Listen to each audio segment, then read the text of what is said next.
Xo'p, demak, endi bugungi mavzuyimiz, yangi mavzu masalalarni tenglamalar sistemasi yordamida yechishdir. Xo'p, sizlar bilan masalalarga tenglama usul yechishni o'rgandik, lekin u oldingi ishlagan masalalarimizda tenglamalarda noma'lumlar faqatgina bitta bo'ladi.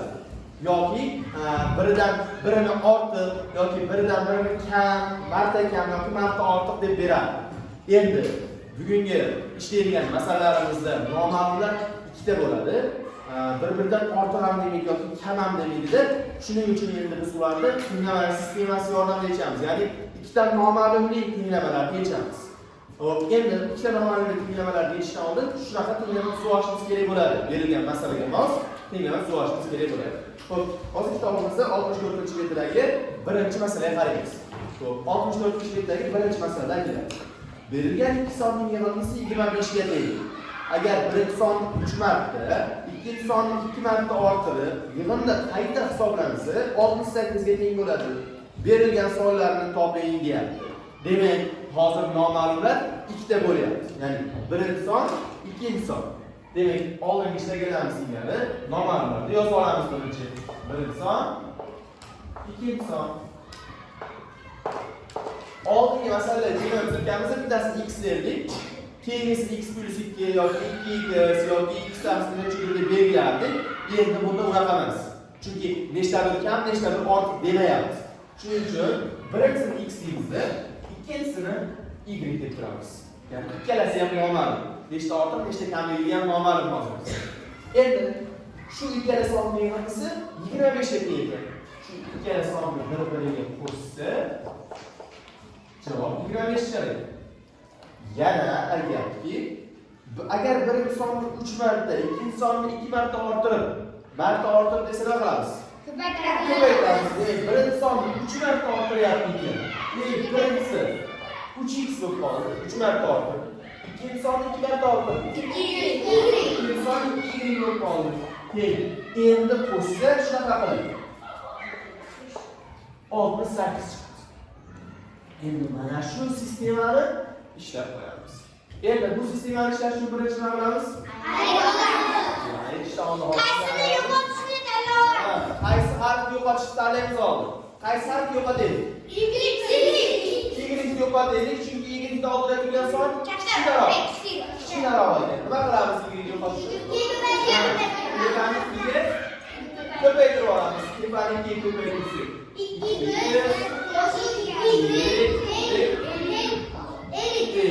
Pastni ishmasa qilmaylik. Shu yerga yozib qo'yamiz. Ana endi nima qilamiz? Ana endi ayiramiz. Ana endi ayirsakgina y yo'q bo'lib ketadi. Hozirgi mana birinchi holatda ayirsak yo'q bo'lmasdi. Endi bir xil qildik, endi ayirsak yo'q bo'lib ketadi. Ha, pastdan tepani ayirib olaveramiz. Tepani ayirib ayirsak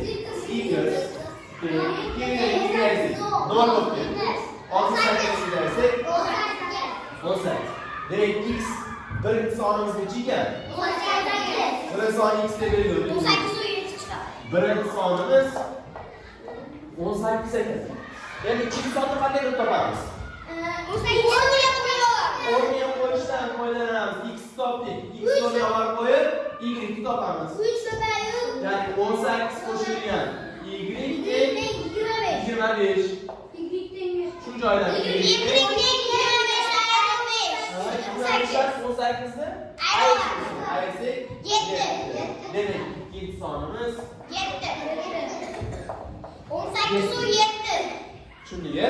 Birinchi o'ylagan sonimiz 18 ekan, ikkinchi topgan sonimiz 7 ekan. Shu sonlarni qo'shsak mana 25 chiqdi. Birinchisi 3 marta orttirsak, 18 3 marta orttirsak 27. 3 marta orttirsak 54. Ikkinchi sonni 2 marta orttirsak 14. Qo'shsak 54 68. Tinchlikdan qo'ydik. To'g'ri ekan topgan javobimiz. Endi qarang, hozir men top nomerlardan 3 ta ishlab beraman, hozir 1 ishlab 3 ta ishlab beraman, 5 ishlab beraman. 2 4 6 bir xil shul bilan uni keyin o'zingiz ishlaysiz. Tushunarli? Xo'p. Endi 3-chi masalaga qaraymiz. Xo'p, 3-chi masalada do'konda 2 kilogramm kartoshka va 3 kilogramm piyozning umumiy narxi 19 dollar.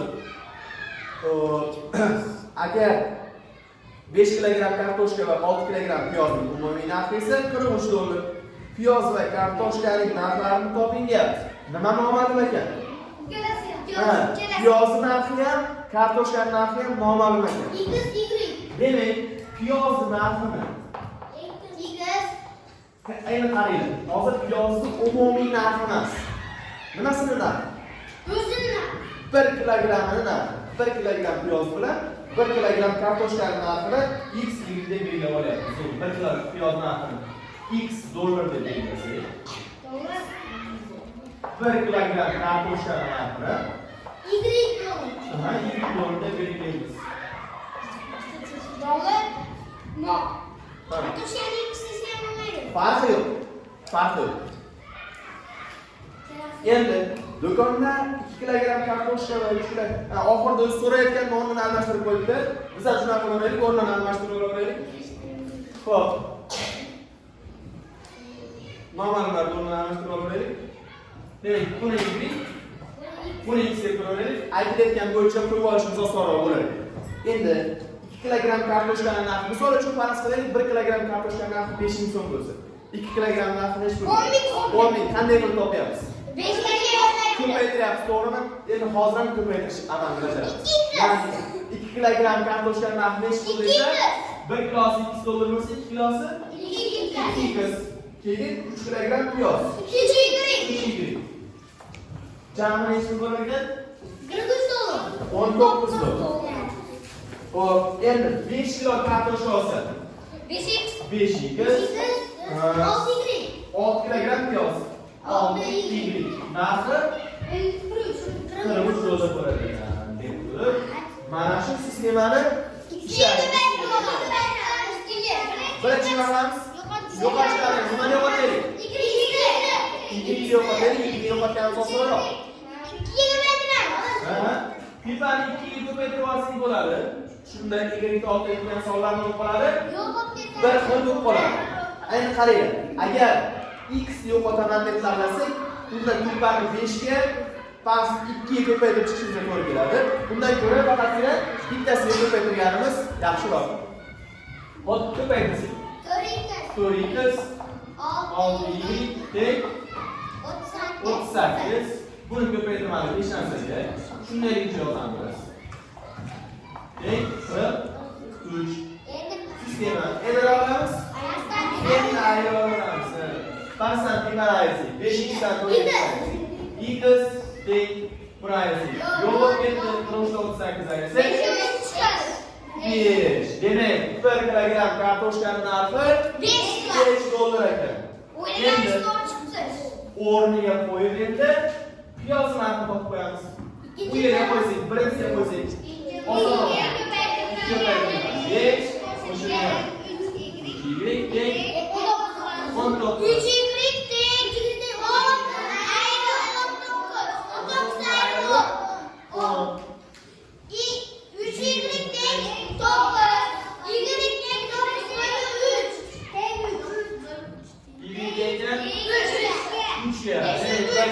Piyoz narxi 3 dollar ekan, 1 kilogram kartoshka narxi 5 dollar ekan. Tekshirib qo'yamiz. Ikkinchisiga qo'yib tekshirib qo'yaylik. Demak, agar 5 kilo kartoshka olsak, necha pul bo'lardi narxi? 25 dollar bo'lardi. 6 kilogram piyoz olsak 18. 25 ga 18 43. Demak, to'g'ri ishlayapmiz. Demak, to'rtinchisi shundalar bir xil. To'rtinchisini tushuntirib ketaman. 3 ta kattalar va 4 ta bolalar kostyumini tikish uchun 17 metr kvadrat mato kerak bo'ldi. Demak, 1 metr kvadrat mato narxi x deymiz. Kattalarga ketadiganini, kichkinalarga ketadiganini y deymiz. Son deymizmi? Metr deymiz. Kattalarga x metr, kichkinalarga y metr. Xo'p. Demak, ko'rishmalarga endi 5 5 6 bilan bakın shuncha birinchi bo'lib 5 ni tushunib olamiz. 5. Matematika kechasida o'quvchilarga 5 ballik va 3 ballik masalalar taqdim qilindi. Abdulloh jami bo'lib 12 ta masala yechdi va 42 ball to'pladi. Abdulloh jami nechta 5 ballik masala yechgan? Endi qarang. Hozir shu joyda 5 ballik, 3 ballik deyotgan vaqtda 5 bilan 3 ni hozircha ishlatmaymiz. Bu nom xolos. Tushunarlimi? Hozircha ishlatmaymiz.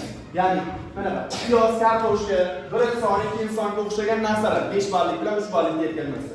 Ya'ni yozib olaylik, nechta ishlarni noma'lum. Masalan, 5 ballikdan ham nechta ishlab qo'ygani, 3 ballikdan ham nechta ishlab qo'ygani noma'lum. O'zi tez ishlayotganlarda savollarga ball berib qo'yadi. Misol uchun, agar birinchi savol qiyinroq bo'ladigan bo'lsa, javob topsangiz 9 ball misol uchun. Ikkinchi savol osonroq bo'ladigan bo'lsa, unga javob topsangiz misol uchun 5 ball. Xuddi shunaqa. O'rtacha bo'lsa, misol uchun 8 ball. Shunaqa balli savol ekanda, endi u 5 balli bilan 3 balli savollar ishlayapti. Tushunarlimi? Demak, endi 5 balli savoldan nechta ishlar? 12. Ikkalasidan nechta ishlar? 5 ballidan nechta ishlaganimiz? ishlar. 3 ballidan y ishlar. 3 balliga ham bilamiz. Shu ishlaganlarning jami soni 12 deydi. To'plagan balli 42 ball ekan to'plagan ball. Ballni topishni qayerdan nima qilamiz endi ballni topish? Ballni topishni nima qilamiz? Ikkinchi tenglamaga nima yozamiz? Mana birinchi tenglamaga x qo'shib y yozamiz. 5 x Shunaqa qilamiz. Ya'ni 5 balli savoldan nechta ishlar ekan? 5 ball to'plagan bo'ladi. 5x ball. Endi 3 balli savoldan y ishlasa, 3y ball to'playdi. Misol uchun 5 ballidan 10 ta ishladi. 5 ball to'playdi. 5 ballidan 10 ishladi. Endi nima qilyapmiz? 5 ko'paytiryapmiz. 3 ballidan 8 ta ishladi. 2 va 4 nima qilyapmiz? Ko'paytiryapmizmi? Ha, shuning uchun mayda ham ko'paytirish yozyapmiz. Jami to'plagan ball demak 40 ball ekan. Mana shu sistemani ishlab qo'yamiz. Bu sistemani ishlashni nima qilamiz? X'ni yo'qotamiz. Y yo'qotaylik. Y ni ortda turgan son kichkinaroq ekan. Y yo'qotsak, nima qilamiz? 3 ga ko'paytirib olamiz. Ko'paytirsak demak.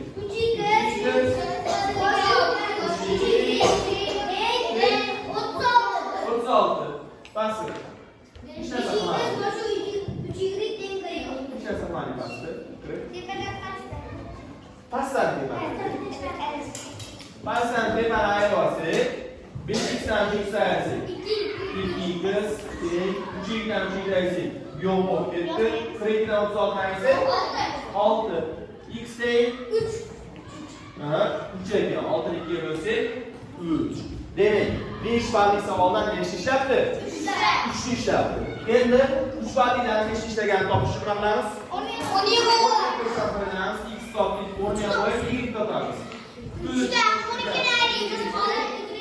12 y barobar 12 x. Ha, 12 dan 3 ayirib qo'ysak, bo'ldi. Javob chiqadi. Y ne ekan? 9. Demak, 3 balli savoldan 9 ta, 5 balli savoldan 3 ta ishlabdi. Tekshiramiz, 2x ga qo'yib tekshiramiz. Demak, 5 ballidan 3 ishlaganimizda nechta ball? 15 ball. 3 ballidan 9 ta ishladi. 27 ball. 15 ga 27 qo'ysak, 42. Demak, oxirgi masalaga to'g'ri ishlabdi. Xo'p, hozircha mana shu uchala masalani yozib bo'lgandan keyin 2 4 oltini ishlaymiz.